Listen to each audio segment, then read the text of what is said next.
In his Nobel banquet acceptance speech, Geoffrey Hinton, who is widely regarded as the godfather of AI, said that the current AIs we have now excel at mimicking human intuition rather than reasoning.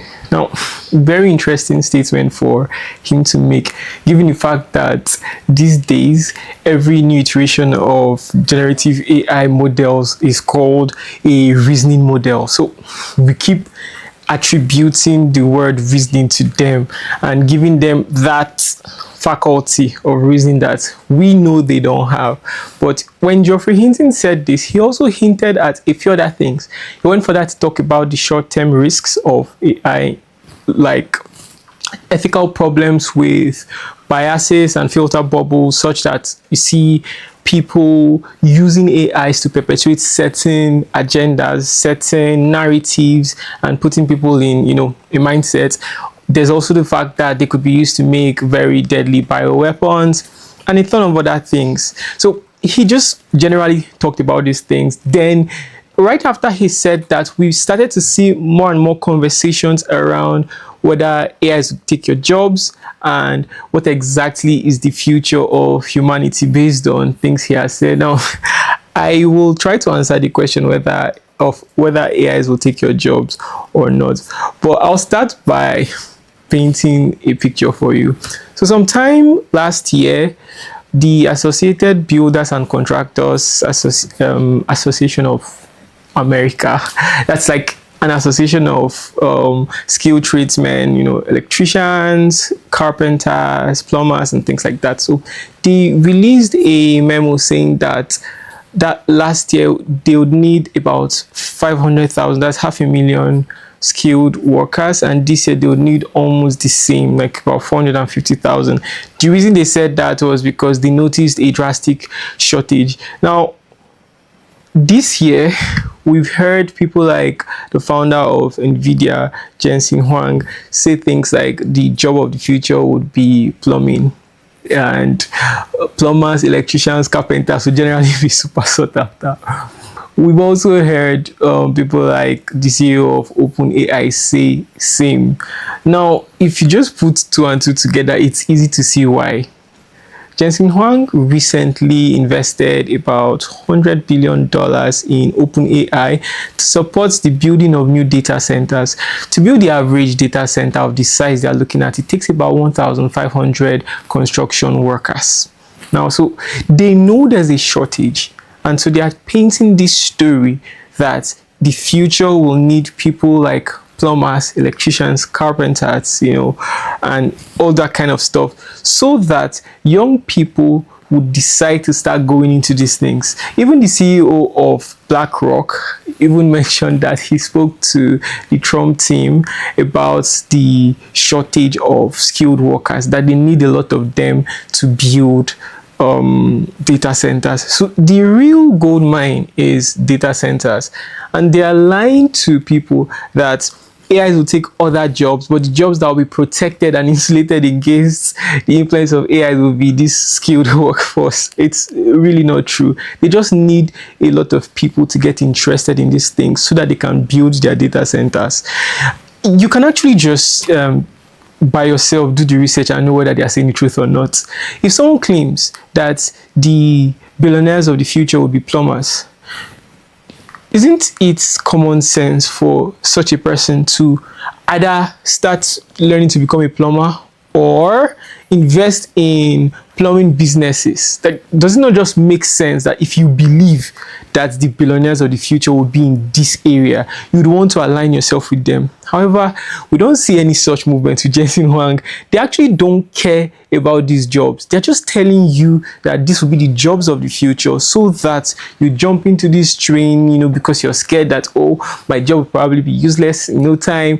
Let me just go with them. And so you go with them, find yourself doing these things that are not like they are profitable, but not as profitable as you were promised, because none of them is investing in these things. Guess what they're investing in? More data centers. So you should now ask yourself at this point, does it mean there's something to know about data centers? Yes.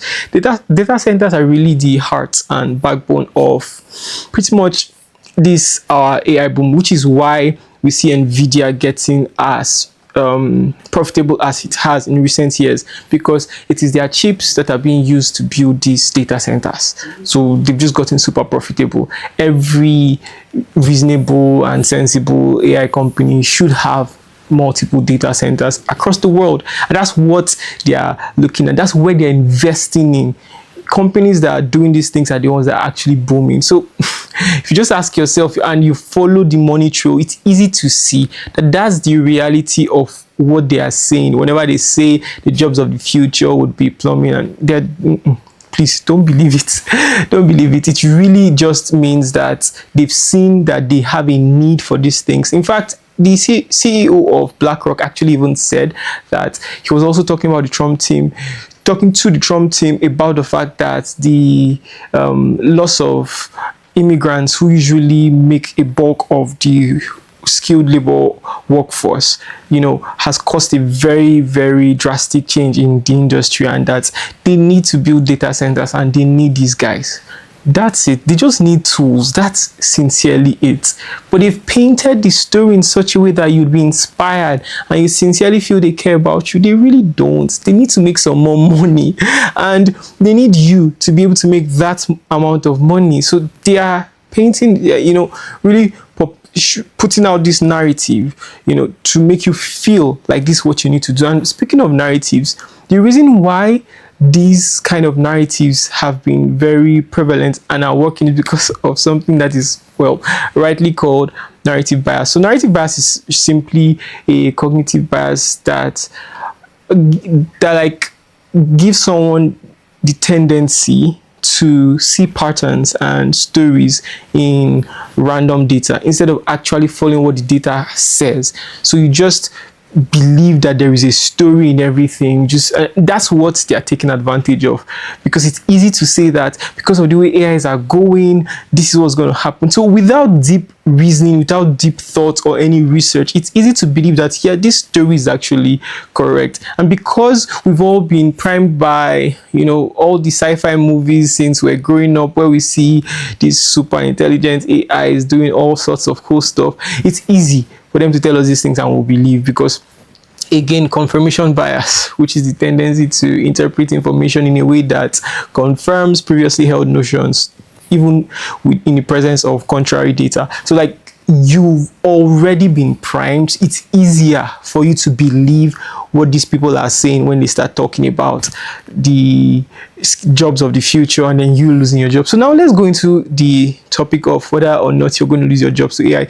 Before I can talk about that, I should at least just talk about the nature of AIs, what they are, and why I am talking from my own point of view, the point of view you're going to hear now.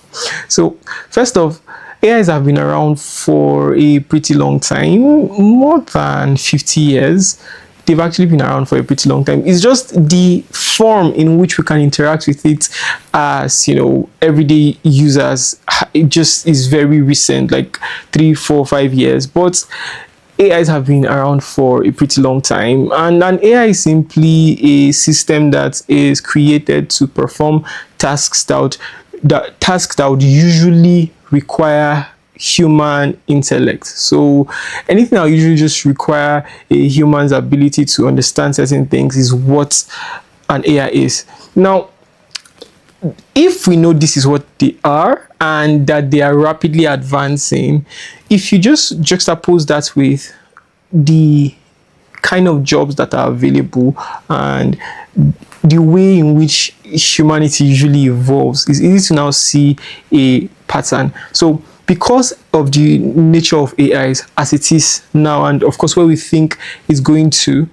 we know for a fact that they'll become super efficient at doing a lot of things, and that entry-level jobs for most industries will just be scrapped out, because most entry-level jobs are things that AIs can already do very efficiently.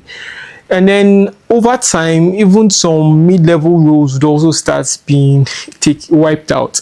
Now, the question now becomes, if it's only expert level roles that are left, how do we even get people to reach the point of becoming experts? No, here's where it gets interesting. AIs require data to be as intelligent as they are. For them to get this data, they require human beings to create stuff. If they've already been trained on what is available, merely retraining them on currently available data is not going to improve or advance their intelligence. They need to advance with the changing climes for them to be useful to the generation of the future. They can't use the knowledge of now to be super useful to tomorrow. So they need tomorrow's knowledge as well. However, if people of tomorrow no longer can become experts because, well, they're not getting hired at entry-level roles or mid-level roles, so what then becomes the lot of AI? Like, what then is it going to be trained on? Which is why we see recently there's some aggression from OpenAI to train their models on their AI models on copyrighted data, because they finished using the free data that is available, and now they're getting into copyrighted material. Recently, in Japan, there was an alarm that was raised because of the latest iteration of OpenAI's Sora 2 that allows people to create very realistic anime style videos and things like that. Now, we all know that anime belongs to Japan, and so they've begun to see this infringement upon their copyrighted material, and so they're starting to push back. What we're going to see over the next couple of years is more and more governments pushing back like that to protect the integrity of their cultural exports, to protect the integrity of their intellectual property, to protect a lot. We're going to see a lot of pushback. Once that pushback starts happening, then we'll now see a lot of the AI companies becoming more streamlined in the way they train things. So it's not that the AIs will stop advancing, it's that they will now advance at a very predictable and controllable pace. That's actually what's going to happen, because as much as we're super excited and there's just this hype and the big tech is trying to just push everybody in that direction, at some point governments and the people who actually know where we should be headed would just take a pause and be like, you know what, we're moving too fast. Let's start fixing these things. Let's start putting guardrails here, guardrails there, and things like that.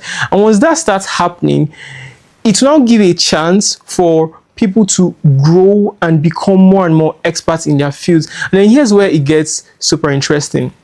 The jobs of the future will not really be what would matter. It is the way in which you do your jobs that would matter. Because when people are hiring, or when people want to do business with people, when people want to throw money in a direction, it's not because you have value. It's simply because what you're offering fits into the vision that they have. So it's not necessarily the value that you're offering. It is whether that value fits into their vision. Because you can be super valuable, yet no one is hiring you. It's because what you're valuable at doesn't fit into their vision. What dictates the vision of people in power? It's simply where the money is at. The money is always going to be in certain places. Like, it's predictable. There are certain places where the money will always be. And those places will be where there is data. So I've come back to this matter of data. So how do you get yourself from any field into this data mindset? The thing is, become a thought leader. It's not enough to know your stuff. You should be able to communicate it expertly. You should be able to communicate it in such a way that the non-technical mind is able to understand you.